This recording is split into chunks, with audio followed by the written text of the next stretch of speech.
다윗과 골리앗 사건입니다. 뭐 다윗과 골리앗 사건 그래갖고 혹시 모르시는 분이 계신가요? 다윗과 골리앗 사건. 광익형제도 다윗과 골리앗 이야기는 교회를 안 나가고 그래서 몇 번이고 들어보고 골리앗이라는 게 뭔지 잘 아시죠? 너무나 많이 익히 교회에 다니지 않는 사람들, 소위 교회를 접해보지 못하는 사람들 너무나 잘 아는 스토리예요. 그래서 한번 제가 묻기 원합니다. 그래서 다윗과 골리앗 사건에 대해서 구체적이고 합리적이고 이성적으로 들여다보셨던 적이 있으신가요? 이거는 비기독교인들에게도 되게 유명한 스토리인데 우리가 믿음이 있고 말씀을 붙들고 사는 그리스도인이면은 이 스토리에 대해서 우리가 다른 세상보다는 더 깊게 구체적이고 합리적으로 바로 알고 있었는데 솔직히 그렇지 못한 경우가 많아요. 뭐 그렇잖아요. 영화나 어떤 게임이나 캐릭터에서도 무슨 크고 막강한 로봇이나 뭐 캐릭터는 골리앗이라고 이름 지어요. 그렇지 않나요? 우리 스타크래프트를 접하는 세대들 알잖아요. 거기서 막 골리앗이라는 막 그 테란 종족이죠. 막 빵빵빵 쏘는 로봇도 나오고. 그리고 무슨 영화나 막 그런 데서 되게 뭔가 극적인 순간에 승리하는 캐릭터는 이름이 데이빗인 경우가 많아요. 다윗인 경우가. 그만큼 세상 모든 사람에게 유명한 스토리라는 것이에요. 근데 믿음이 있는 그리스도인들이 문제는 이래요. 믿음으로 다윗이 이겼기 때문에 그냥 이 스토리, 이 하나님께서 다윗과 골리앗의 전투의 사건에 대해서 그냥 다윗이 믿음으로 이겼어. 여기까지만 하고 넘어간다라는 거. 물론 하나님의 말씀에 기록되어 있으니까 다윗이 정말 하나님을 믿는 믿음으로 이겼으니까 맞아요. 근데 우리가 늘 하나님의 말씀을 통해서 우리의 믿음이 좀 더 굳건히 세워지기 위해서는 그 믿음으로 이겼는데 그 믿음으로 어떻게 이겼는지, 그와 같은 사건들이 어떻게 전개되었는지, 다윗이 그와 같은 때 어떤 믿음으로 어떻게 반응해서 어떻게 승리를 가져왔는지 좀 더 우리가 구체적으로 들여다봐야지 우리의 믿음도 그와 같이 성장하는 것이에요. 하나님의 말씀 자체도 똑같아요. 하나하나를 대할 때 대충 그렇구나 하고 넘어가는 것이 아니라 우리가 왜 그런지 구체적으로 확실하게 들여다보고 어떤 그런 합리적 의심을 던지면서 왜 그러지? 어떻게 그럴 수 있지? 이것에 대해서 또 질문을 던지면서 깊게 들여다봐야 돼요. 목사님 저는 무조건 믿습니다. 맹목적으로 전 다 믿어요. 이와 같은 태도가 아니라 왜 그럴까? 어떻게 그럴 수 있을까? 성경 말씀은 왜 이곳에서 이렇게 말씀하셨을까? 이와 같은 질문을 하셔야 돼요. 하나님의 말씀은 진리고 오류가 없는데 왜 이와 같은 데 이렇게 말씀하셨는가? 왜 이렇게 기록되어 있는가? 우리가 그와 같은 질문을 하고 구체적으로 살펴볼 때 우리 안에 성령님께서 우리를 깨닫게 하시고 우리의 믿음을 더욱 굳건해지게 하시는 것입니다. 자, 오늘 다윗과 골리앗의 그 전투가 일어난 사건이에요. 다윗이 골리앗을 무찌른 사건이에요. 이 성경 말씀 본문에서 우리가 몇 가지 질문을 던지면서 이 다윗과 골리앗의 전투 사건은 어떤 사건인가? 하나님이 다윗과 함께 하셔서 다윗이 승리했다고 하는데 어떻게 그렇게 하였는가? 하나님은 어떻게 그렇게 일하셨는가? 우리가 좀 더 구체적으로 들여다보기 원합니다. 오늘 본문의 배경은 이래요. 블레셋 군대와 이스라엘 군대와 전쟁이 시작되어 가지고 서로 진을 치고서 블레셋은 이 편, 이스라엘은 저편에 진을 치고 가운데 골짜기를 놓고서 대립 중에 있는 것이에요. 그리고 무시무시한 우리가 잘 아는 용사, 거의 키가 요즘식으로 따지면 3m 가까이 되는 큰 골리앗이 합이 40kg가 넘는 투구 쇠그물 갑옷을 입고 어마어마한 창을 들고서 앞장서서 나와갖고 덤비라고 외치고 있는 것이에요. 제가 필리핀을 지금 뭐 코로나 때문에 왔다 갔다 힘들지만 예전에 자주 왔다 갔다 할 때 공항에서 오싹했던 적이 있어요.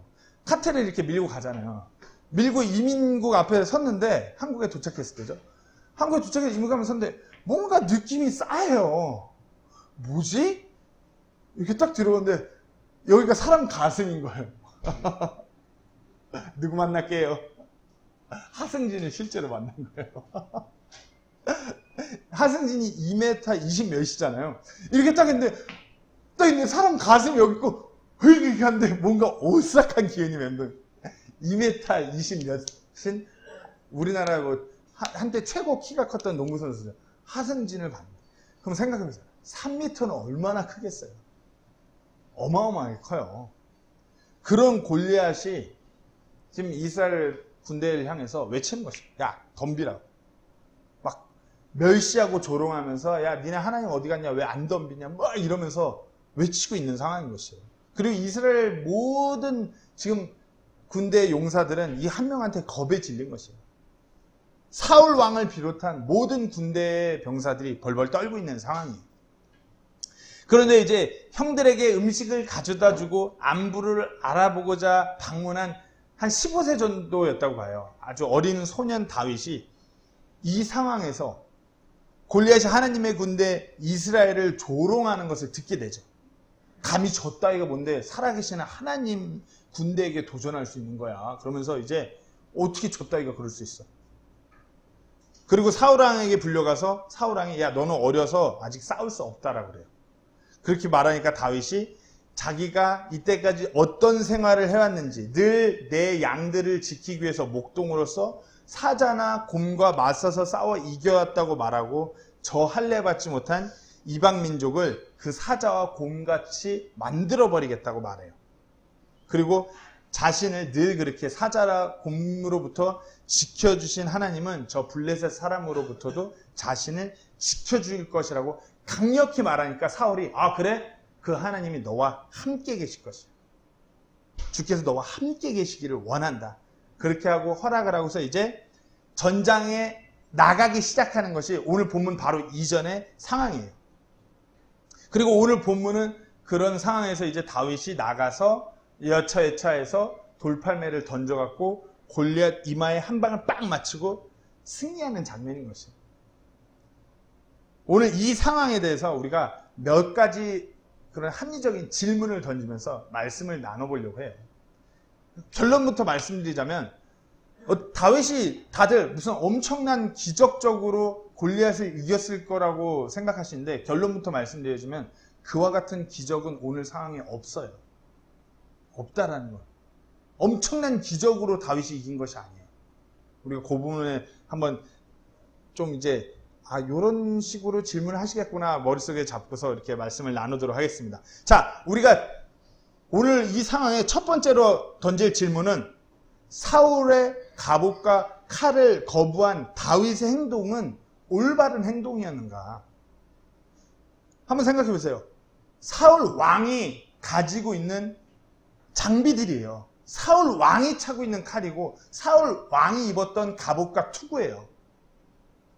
어찌 보면은 이스라엘 사람들을 눈으로 봤을 때 최고의 갑옷과 최고의 칼, 최고의 투구, 최고의 장비들이에요.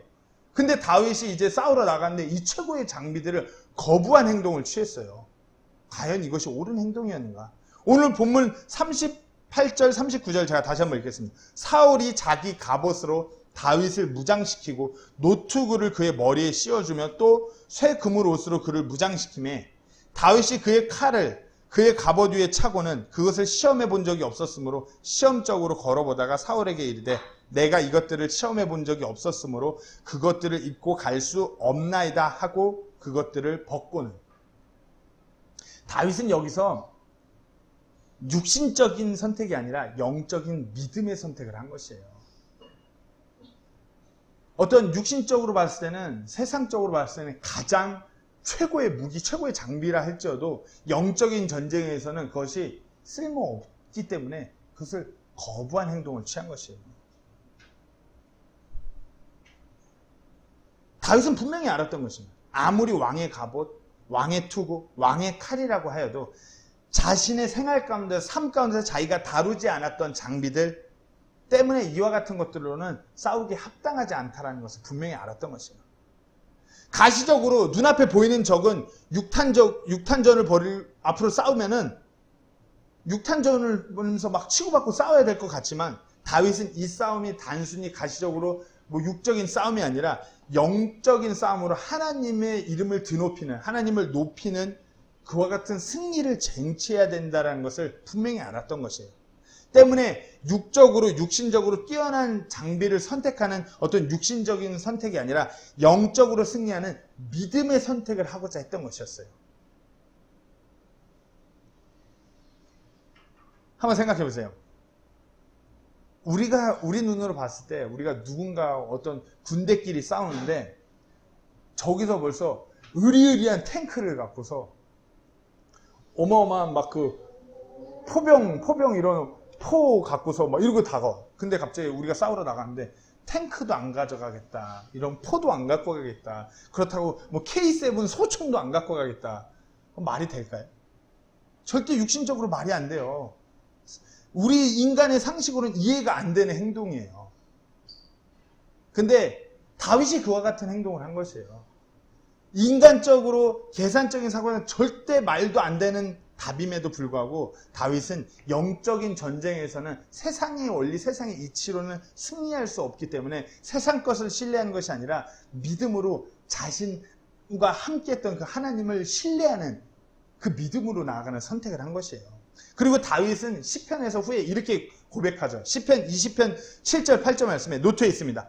어떤 자들은 병거를 신뢰하며 어떤 자들은 말을 신뢰하나 우리는 주 우리 하나님의 이름을 기억하리로다.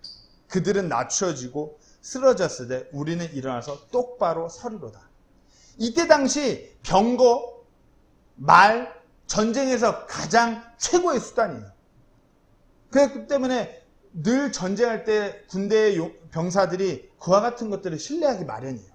근데 하나님의 군대인 하나님의 병사, 하나님의 용사는 그것을 신뢰하는 것이 아니라 우리 주 하나님의 이름을 기억하는 거예요. 나에게 승리를 허락하신 그 하나님을 기억한다는 것입니다. 그와 같은 세상 것들을 신뢰하는 자들은 낮추어지고 쓰러지나 하나님을 신뢰하는, 하나님을 높이고자 하는 우리는 일어서고 똑바로 선다 이것이에요. 다른 시편 기자는 또 이렇게 고백합니다. 시편 44편 6절에서 내가 나의 활을 신뢰하지 아니할 것이요 나의 칼도 나를 구원하지 못하리. 세상의 어떤 대단한 무기, 세상적으로 굉장한 것이라 할지언정 그것이 나를 구원할 수 없다는 것이에요. 그것이 영적인 전쟁에서 임하는 하나님의 군대의 용사인 나를 구원할 수 없다라는 것이에요. 다시 말씀드립니다. 사울 왕의 그 장비를 거부한 다윗의 선택이 옳았냐고요? 옳았던 것이에요. 올바른 행동이었어요. 아주 정확했어요. 아무리 대단한 것이라고 하여도 자신의 장비가 아니었어요. 자신의 삶 가운데서 영적 전쟁에서 임할 때 그걸로 단 한 번도 승리해 본 적이 없는 장비들 때문에 그것을 신뢰하지 않는 것이에요.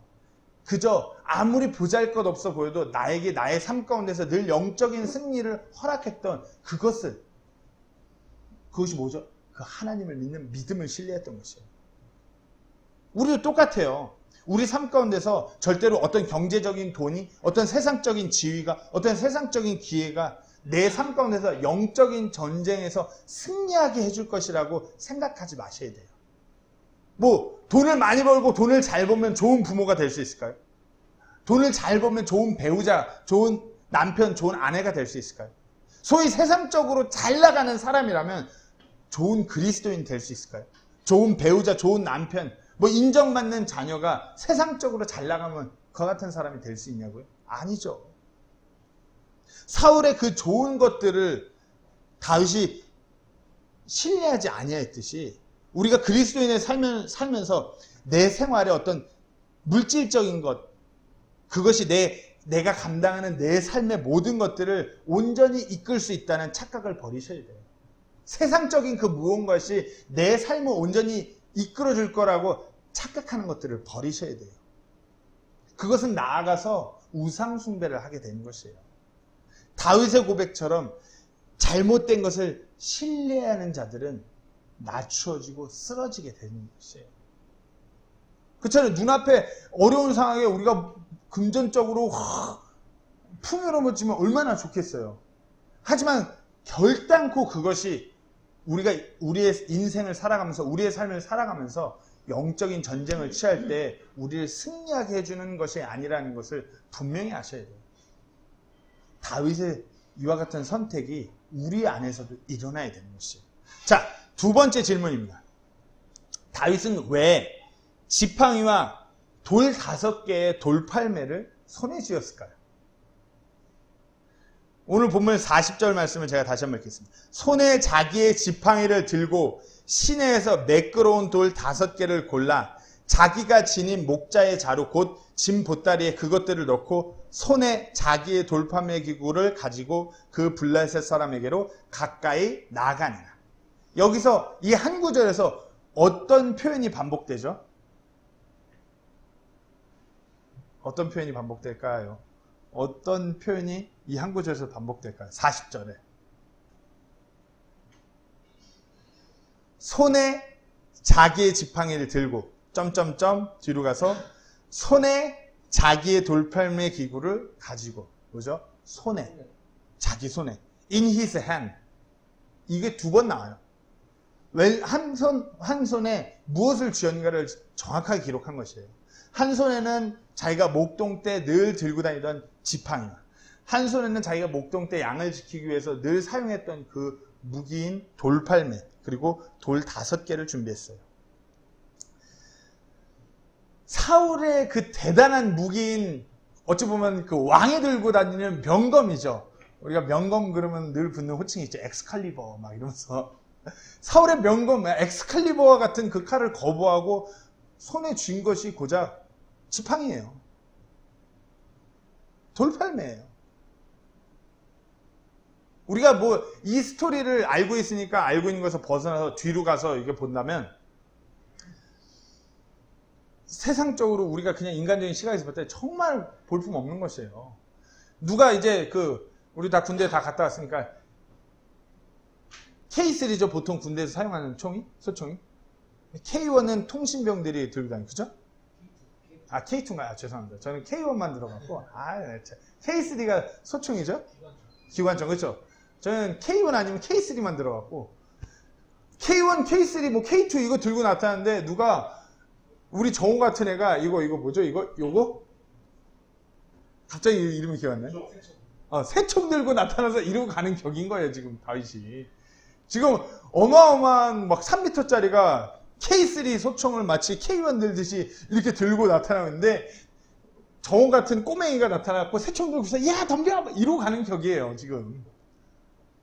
근데 이때 그와 같은 소년 다윗의 모습에서 다윗이 믿음이 어떠했는지 분명히 알려주는 것입니다. 오늘 본문 이전에 몇 구절 제가 34절부터 37절까지의 말씀 다윗이 사울에게 고했던 그 구절을 말씀드릴게요. 다윗이 사울에게 이르되 당신의 종이 자기 아버지의 양들을 지킬 때 사자나 곰이 와서 양떼에서 어린 양을 움켜가면 내가 따라가서 그것을 치고 그것의 입에서 그것을 건져내었고 그것이 일어나서 내게 대항하면 내가 그것의 수염을 잡고 그것을 쳐서 죽였나이다. 당신의 종이 사자와 곰을 죽였은즉 살아계시는 하나님의 군대에게 도전한 이 할례받지 않은 블레셋 사람도 그 짐승들 가운데 하나와 같이 되리이다. 또 다윗이 이르되 나를 사자의 발톱과 곰의 발톱에서 건져내신 주 그분께서 나를 이 블레셋 사람의 손에서도 건져내리이다. 다윗이 이전에 한 손에 지팡이를 들고 한 손에 돌팔매를 들고 그 사자와 곰으로부터 양들을 지켜왔던 그 승리 그대로 기억하면서 동일하게 하나님께서 지금 이 순간에서도 자신을 지키사 승리했던 그 승리로 나아갈 것이라고 확신하고 달려간 것이에요. 다윗의 지팡이는 목동의 지팡이에요. 목동이 땅을 디딜 때나 아니면 양을 칠 때 양들이 야 글로 가지마 할 때 이렇게 손이 짧으니까 손이 닿지 않으니까 지팡이로 틱틱틱 거리면서 아니면 양을 치는 개들이 온전히 그 양들에게 나아갈 수 있도록 이렇게 건드리면서 할 그렇게 손 대신 손과 같이 사용하는 지팡이에요. 그 지팡이. 때문에 우리가 본문을 읽어봐서 알겠지만 골리앗은 그 지팡이 들고 나오는 다윗을 보고서 자기를 개냐? 막 이렇게 얘기할 정도로 웃어 보이는 모습인 것이에요. 늘 양을 지킬 때에 사용하던 자신의 도구예요. 지팡이. 그리고 양을 지키기 위해서 늘 사용했던 자신의 무기 돌팔매를 한 손에 들고 나아가는 거죠. 근데 돌팔매를 들고 나아가서 이제 던지는데 돌멩이를 몇 개를 준비했죠? 5개. 딱 5개만 준비했어요. 한번 제가 묻겠어요. 왜 5개만 준비했을까요? 그렇잖아요. 지금 다윗은 자기가 지금 이 골리앗을 상대로 자기는 분명히 승리한다. 하나님께서 나를 분명하게 이 전투에서 나를 지키사 나를 승리하게. 감히 저 이방 저와 같은 할례 받지 못한 저 족속이 하나님의 이름을 그렇게 팍 누르는 걸 내가 볼 수 없다. 하나님의 이름을 높이게. 살아계신 하나님 이름을 힘입어서 내가 나아간다. 막 그렇게 나아가요. 확신에 차있어요. 승리의 확신에. 근데 그 돌멩이를 딱 5개 준비했어요. 왜 그럴까요? 이 다윗의 이 확신이나 이 발언들을 봤을 때 결단코 다윗이 승률 100%를 향해서 나가고 자기가 분명히 이긴다는 그 믿음으로 나아가지 긴가민가 어떻게 하면 전략적으로 이런 모습이 아니라는 걸 우리가 분명히 알아요. 근데 돌을 5개를 준비했어요. 진정 온전히 하나님을 신뢰하고 그 믿음으로 나아갔는데 다윗이 골리앗을 한 방에 못 보낼까봐 콤보로 4발 더 쏘려고 5발 준비했을까요? 자, 오늘 17장 1절에서 이렇게 얘기하고 있어요. 이제 블레셋 사람들이 싸우기 위해 자기들의 군대를 함께 모으고, 블레셋이라는 하나의 성읍이 아니에요. 5개의 족속의 그 성읍이 모인 그 군대가 오늘 이 블레셋 군대였던 것이에요. 블레셋이 이스라엘과 싸우기 위해서 자기들의 군대를 모두 함께 모아갖고 전쟁에 나온 것이에요. 5개의 성읍, 5개 족속은 가자, 그리고 그 골리앗 족속인 가드, 아스돗, 아스글론, 에글론 이렇게 5개 성읍, 5개 족속이 나왔어요. 이스라엘과의 전쟁을 위해서 이들이 다 모인 것이에요. 그리고 고대의 전쟁에서는 전쟁에 앞서서 자신들 사기를 더 올리기 위해서 그 대표 장수가 한 명씩 나와서 우리가 전문 용어로 다이다이를 뜨는 거죠. 맞나요, 정료? 맞짱? 그래갖고 그 대표 무사들이 이기면은 막 승리가 올라가면서 전쟁에서 승리하게 돼요. 이때 그러니까 그 골리앗이라는 어마어마한 장수가 나왔고, 야, 나랑 한번 붙어보자 하면서 완전 사기를 떨어뜨리고 있는 상황인 것이에요. 그 가드 출신의 골리앗. 근데 다윗은 이때 하나님이 자기 자신을 통해서 이 전쟁에서 승리하게 할 거라는 걸 이미 확신하고 있는 상태예요. 그러니까 다윗은 돌멩이 5개를 준비한 것은 한 발은 저 앞에 저 가드 족속 한 놈, 한 발은 저 가자 족속 한 놈, 한 발은 에글론, 한 발은 에스글론, 한 발은 에글론. 이렇게 5방을 준비한 것이에요. 이미 그는 믿음으로 내가 승리를 할 것인데 단순히 이 한 사람만 꺾는 것이 아니라 이 모든 족속들을 하나님의 그 믿음을 통해서 하나님께서 나를 승리로 이끌 것을 확신했기 때문에 저 5 족속 내가 오늘 다 한 방에 끝낸다. 그렇게 나아가는 것이에요. 이것이 믿음인 것이에요. 그러니까 이제 한 발, 가드, 가자, 에슬론, 에스글론, 에글론 한 발씩 준비한 것이에요. 확실한 승리의 수단인 것이에요. 세상적인 시각으로 정말 보잘것없어 보여요. 저 돌멩이가 과연 무엇을 할 수 있을까? 근데 사람의 눈으로는 보잘것없지만 영적인 시각에서 믿음의 눈으로는 이것이 승리를 위한 완벽한 준비인 것이에요. 우리도 영적인 승리를 위해서 하나님의 승리를 기억하면서 이와 같은 승리의 도구를 붙잡아야 되는 것이에요. 어찌 보면 우리의 예배, 우리의 기도, 우리의 찬양, 우리의 헌신과 섬김, 그리고 무엇보다 그분의 말씀에 귀를 기울이고 반응하는 그와 같은 승리의 도구가 우리 삶 가운데서 영적인 전쟁을 치를 때 우리 손에 들려 있어야 되는 것이에요. 한번 생각해 보세요. 나의 삶을 돌아볼 때 내 삶 가운데 얼마나 이와 같은 승리의 도구가 내 손에 쥐어져 있는가? 아니면은 눈에 보이는 그 육신적인 무언가가 내 삶 가운데서 나를 이끌어주고 나를 승리하게 해줄 거라고 착각하고 계신 거 아닌가요? 그러면서 헛된 것을 붙잡고자 신뢰하면서 부단의 노력을 취하고 있는 것은 아닌지 우리의 삶을 돌아봐야 되는 것입니다. 자, 3번째 질문입니다. 그러면 과연 골리앗은 무적의 용사 골리앗이었는가? 골리앗이 과연 무적의 용사였을까요? 다윗과 골리앗의 전투에서 가장 많이 오해하시는 부분이에요. 마치 골리앗은 완전 천하무적, 요즘 그 마블 슈퍼 히어로즈에서 헐크와 같은 캐릭터를 다윗이 상대한 걸로 그렇게 착각을 하고 있어요, 다들. 헐크 영화에서 뭐 거의 무적이죠. 총 쏴도 안 뚫려요. 그쵸? 미사일을 맞아도 몸 하나 스크래치가 안 가는 헐크예요. 마치 그와 같은 무적 캐릭터의 골리앗으로 착각하는데 그것이 아니라는 것이에요. 자, 제가 오늘 본문 41절부터 다시 한번 이렇게 깊이 살펴보며 내려갑니다. 41절에 보면 그 블레셋 사람이 나와 다윗에게로 가까이 오는데 방패를 든 자가 그 앞에서 가더라. 전쟁 영화나 게임 같은 거 많이 해보셨던 분은 쉽게 이해할 수 있어요. 전쟁에서 병사가 세 종류의 병사가 있죠. 우리 전문 군인 출신. 자, 세 종류의 요즘식으로 하면 기갑부대. 그리고 기병, 보병, 포병 아니에요? 여기 전문 군인 출신이라 그래요. 자, 강한 기병, 병거를 타는 거죠. 요즘식으로 하면 탱크 몰고 다니고 막 장갑차 타고 다니고 기병, 그리고 그냥 막 어디 숨어서 막 숨어 있다가 어디 달려가서 막 요리조리 피하면서 다니는 보병, 그리고 포병인데 이때 본문 상황식으로 하면 투석병이죠. 뭔가를 던지는 병이죠. 그렇게 세 가지 병이에요. 기병이 병사 중에 가장 병거를 끌고 말을 타는 병사가 이때도 가장 강한 병사였어요. 근데 지금 대립된 상황이 어디죠? 이쪽 저편 가운데 골짜기를 두고 있어요. 기병이 함부로 움직일 수 있는 지형적인 상황이 아니에요. 그렇기 때문에 서서 싸우는 보병인 병사들이 주류를 이루고 투석병들이 보조를 하는 전쟁의 시츄에이션이죠. 근데 잘 보세요. 골리앗이 다윗에게 나오는데 방패를 든 자가 그 앞에서 가고 있어요. 그 이유는 당연히 왜 그렇겠죠? 골리앗이 그만큼 투석병에게 취약하다는 것이에요. 날라오는 것을 잽싸게 피할 수 있는 그와 같은 어떤 스피드를 갖고 있지 않고 되게 느릿느릿한 사람이라는 것이에요. 3m나 되는 거구가 움직임이 그만큼 느리다는 것이에요.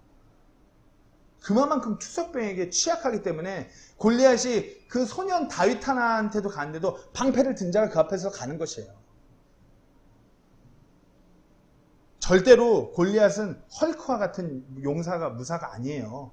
던지면은 투석병에게 취약한 그 부분을 보이는 아주 움직임이 느리고 사이즈가 큰 사람이라는 것이에요. 때문에 투석병들이 공격하기 아주 좋은 케이스예요.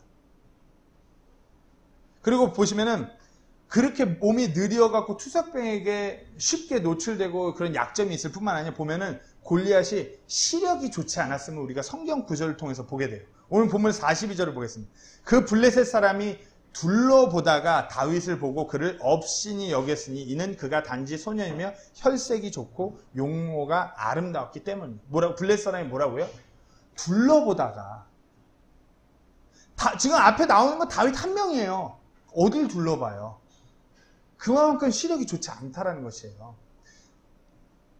Looked about. 골리앗이 둘러봤다라고 그래요. 근데 요즘 많이 나오는 현대 역벌들이 이 둘러봤다는 표현을 빼버려요. 개역개정이나 개역 한글 성경에는 이 둘러봤다는 표현이 그나마 남아있는데 이제 NIV나 새번역, 무슨 우리말 성경 이런 데서는 이제 이 둘러봤다는 표현이 없어요. 그냥 골리앗이 보고서 다윗이 소년 이런 식으로 넘어가요. 골리앗이 약한 이 취약점의 모습인 표현인데 둘러봤다는 것이 이 표현이 점점 사라져요. 그리고 또 이어서 43절을 보시면 그 블레셋 사람이 다윗에게 이르되 네가 막대기들을 가지고 내게 나오니. 성경학자들은 얘기하죠. 이거 그 번역에 오류가 있어서 복수가 아니라 단수다. 아니죠. 오래전부터 성경 진짜 하나님께서 보존해온 온전한 본문들은 복수를 말하고 있어요. 성경 기록은 막대기들이라고 얘기하고 있어요. 근데 요즘에 대부분의 현대 역본들 소위 개역개정 개역 한글에서도 막대기라고 칭하고 있어요. 막대기들이에요. 왜 그러죠? 골리앗의 시력이 그만큼 좋지 않았다라는 것이에요. 대부분은 이 거인들은 시력이 좋지 않아요. 그 거인병 걸린 사람들을 보면은 시력이 좋지 않아서 이렇게 보면은 이게 이렇게 물체가 하나를 놓고 하나로 보여야 되는데 이렇게 둘셋처럼 이게 초점이 잘 안 맞는다 그래요. 그만큼 골리앗이 시력도 좋지 않았던 것이에요. 블레셋 사람이 다윗에게 이래, 네가 막대기들을 가지고 내게, 마치 다윗이 막대기 몇 개를 들고 가고 온 것만큼 착각하면서 봤다 이것이에요. 골리앗은 시력도 좋지 않았던 것이에요. 골리앗이 그래서 다시 한번 묻겠습니다. 무적이었냐고요? 아니죠. 거동이 느리고요. 그 때문에 투석병으로부터 날아오는 것은 완전 노출이 되기 쉽고요. 시력도 좋지 않아요. 그러니까 뭘 날리면 쉽게 피할 수 있는 수준이 아니에요. 다윗과 같은 그런 투석병, 무언가를 돌팔매를 던지는 스타일에게 영락없이 당할 수밖에 없는 스타일의 병사가 어찌 보면 골리앗이에요. 근데 한번 생각해 보세요. 왜 이스라엘 백성들은, 이스라엘의 그 군대는 이와 같은 부분을, 이와 같은 약점, 빤히 보이는 약점인데 왜 이 약점들을 찾지 못했을까요? 빤히 눈에 보여요. 이만해갖고 이렇게 나오고 방패등자가 앞에서 혹시나 뭘 던질까봐 방패를 들고 나와요. 딱 보면 알 텐데 왜 이스라엘 군대는 이와 같은 부분이 분명히 눈에 보임에도 불구하고 왜 그 약점을 공략하지 못했냐 이거죠. 왜 그럴까요? 하나님이 아닌 그저 눈에 보이는 저 커다란 용사가 외치는 그 소리만을 듣고 이미 겁에 질렸기 때문에, 두려움에 차서 그냥 벌벌 떨기 때문에 이와 같은 약점들이 눈에 보이지 않는 것이에요. 우리가 때때로 세상에서도 그래요. 하나님의 말씀에 귀를 기울이고 그 말씀대로 살아가겠다는 그와 같은 하나님의 구원받은 그리스도임에도 불구하고 하나님의 말씀 온데간데 없고 늘 세상 것에 두려워서 벌벌 떨기 바쁘니까 어떤 삶에서 내가 영적인 전쟁에서 내가 좋아하는 삶의 문제 가운데서 이 문제를 내가 어떻게 풀고 나가야 되는지 그 해법을 찾지 못하는 것이에요. 그저 그냥 낙심하고 쓰러지는 것이에요. 사무엘기상 12장 22절에 이렇게 기록되어 있습니다. 주께서 너희를 자신의 백성으로 삼으신 것을 기뻐하셨으므로 자신의 크신 이름으로 인하여 주께서 자신의 백성을 버리지 아니할 것이요. 이스라엘 백성에게 하신 하나님의 말씀이에요. 이스라엘 백성이 이 말씀을 온데간데 없고 이와 같은 말씀을 기억하지 못하고 그저 눈앞에 있는 저 커다란 골리앗만 보고 골리앗이 뭐 그런 거인의 음성으로 야 덤벼 이러니까 그냥 벌벌 떠는 것이에요. 그러니까 어찌할 바 이 골리앗을 어떻게 이겨야 될지 그 약점들을, 그 공략을 하지 못하는 것이에요. 하지만 하나님의 말씀을 기억하고 자신의 삶에서 함께 하셨던 그 하나님을 바라보는 믿음의 다윗은 골리앗 앞에도 전혀 떨림이 없어요. 아마 다윗은 이때 앞에 갔는데 이와 같은 골리앗을 보면서 완전 확신에 찬 것이에요. 이 골리앗은 내가 완전 이길 수밖에 없다. 응? 하나님께서 이 골리앗을 나를 통해 쓰러뜨리기 원하시는구나. 그 앞에 쓰면서 앞에 나아가면서 이제 다윗은 완전히 이제 확신에 찬 거예요. 이건 하나님께서 나한테 주신 승리다. 그러면서 다윗이 뭐라고 고백하죠? 45절 46절에 이에 다윗이 그 블레셋 사람에게 이르되 너는 칼과 창과 방패를 가지고 내게 오거니와 나는 네가 도전한 이스라엘 군대의 하나님 곧 만군의 주의 이름으로 네게 가노라. 다윗은 이제 확신하는 거예요. 하나님께서 내게 승리하시고자 나를 세우셨구나. 내가 하나님을 등에 업고 앞으로 가는구나. 46절에 이날 주께서 너를 내 손에 넘겨주시리니 내가 너를 쳐서 내게서 네 머리를 취하고 또 이날 블레셋 사람들의 군대의 사체를 공중의 날짐승과 땅의 들짐승들에게 주어 이스라엘의 하나님이 계신 줄 온 땅이 알게 하겠다. 다윗은 이제 확신하는 거예요. 내가 이 골리앗을 무찌름으로 하나님의 이름을 온 땅에 퍼뜨리게끔 하나님이 진짜 살아계심을 드러내게 하시려고 하나님이 나를 보내셨구나. 완전 확신에 찬 것이에요. 그러면서 그 자신과 함께 하시면서 늘 자신의 삶 가운데 자신을 지키시고 승리하게 하셨던 그 하나님만을 붙들면서 나아갔던 다윗이에요. 우리가 이래 되지 않나요?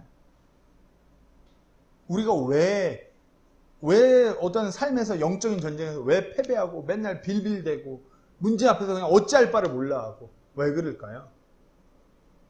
왜 그럴까요? 지레 겁먹었기 때문이에요.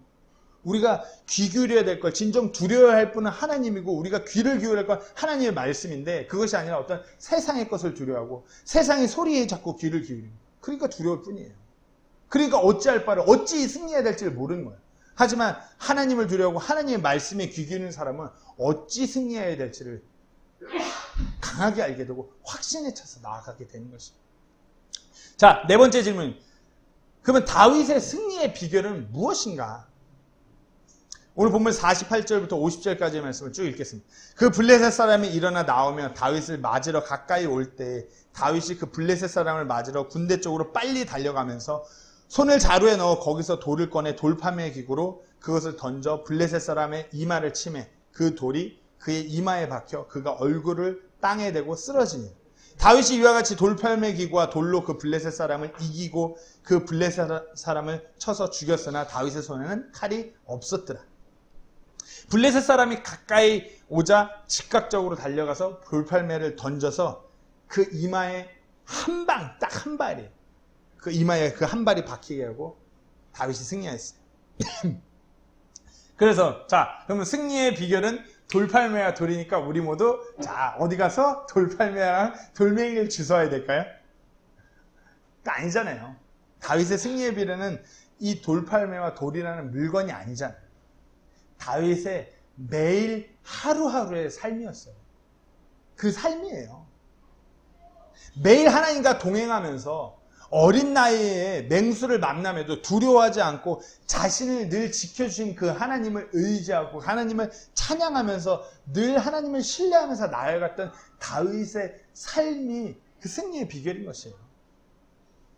그는 매일의 삶에서 그리고 오늘도 동일하게 골리앗에게 어제와 그제와 동일하게 지팡이와 돌팔매를 들고 앞에 나아간 것이에요.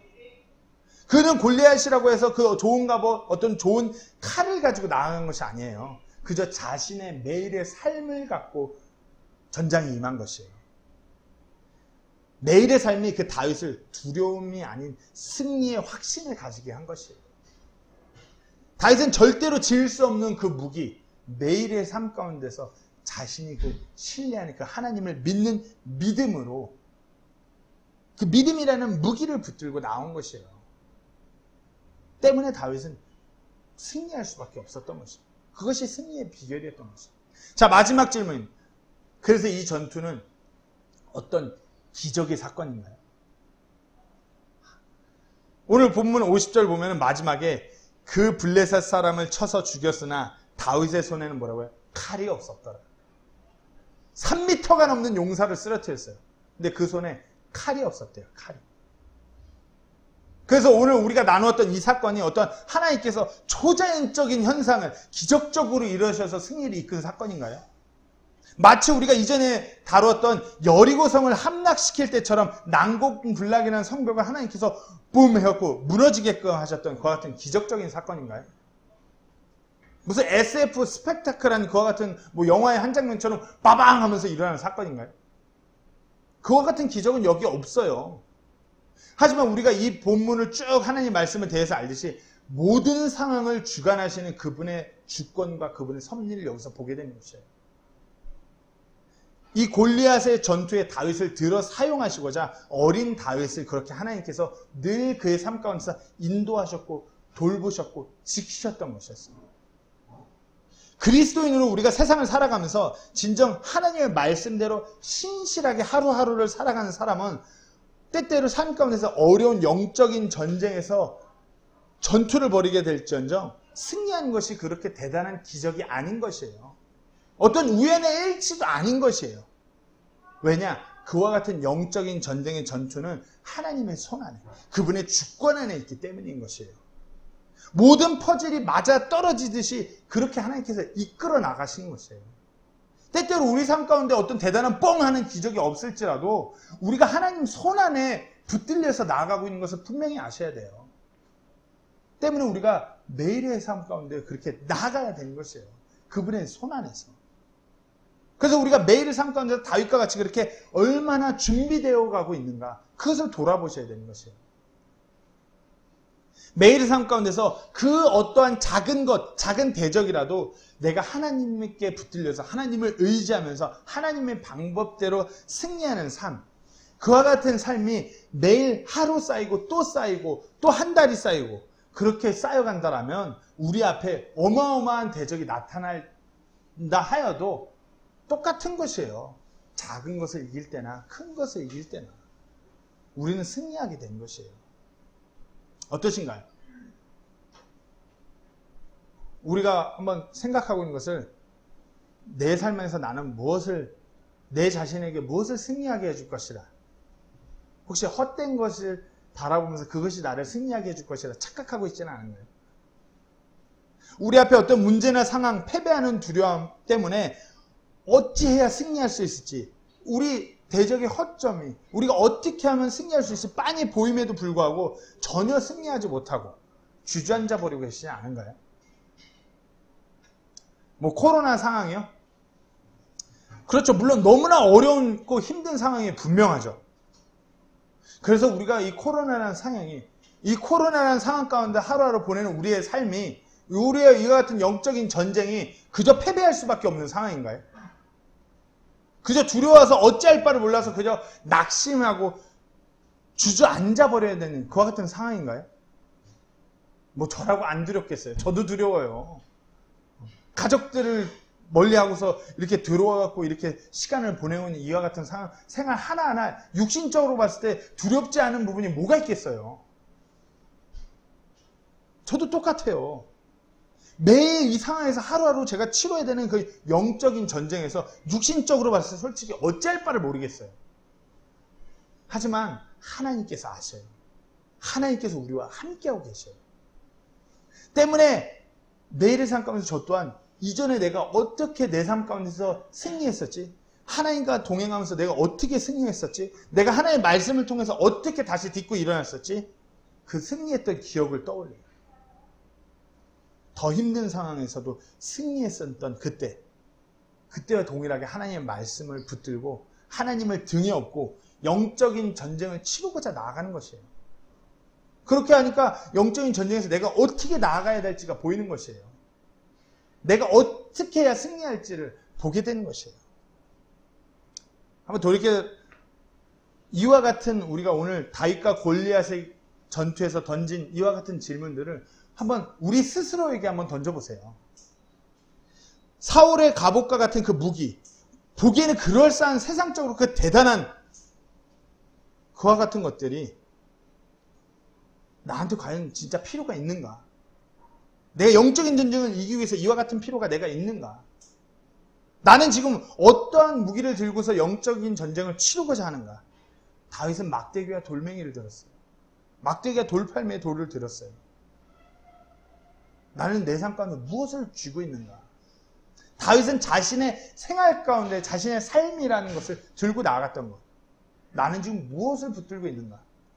우리가 우리 삶에서 좋아하는 우리의 대적, 내 삶의 문제들에는 내가 그것을 절대 이겨낼 수 없을 만큼 그 대적이 강하고 어떤 허점도 약점도 어떤 해결법이 전혀 없는 그와 같은 삶의 대적과 문제를 내가 조우하고 있는 것인가? 한번 우리 삶에서 나한테 스스로한테 질문해 보세요. 그리고 내가 승리하고자 하는 그 의지, 내가 진정 하나님을 등에 업고서 승리하겠다고 하는 그 믿음이 내게 있는가? 하나님 안 죽었어요. 그리고 한번 내 삶을 돌이켜서 돌아보세요. 하나님께서 내 삶 가운데 주권적으로 그렇게 일하고 계신가? 어떻습니까? 내가 왜 패배하고 주저하고 그냥 낙심돼서 쓰러진지 알게 되시나요? 그렇다면 우리는 이제 다윗과 같은 삶으로 나아가셔야 되는 것이에요. 오늘 누가 내 자신을 들어서 내가 하나님 그럼에도 불구하고 내가 이 다윗과 같이 앞으로 나아가겠습니다. 누가 그렇게 결단하시는 거예요? 매일의 삶 가운데 내가 하나님만을 붙드는 믿음으로 승부하겠습니다. 매일 작은 것 하나에도 내가 믿음으로 하나님을 믿는 믿음으로 승리하고자 나아가겠습니다. 그렇게 자신을 드려야 되는 것이에요.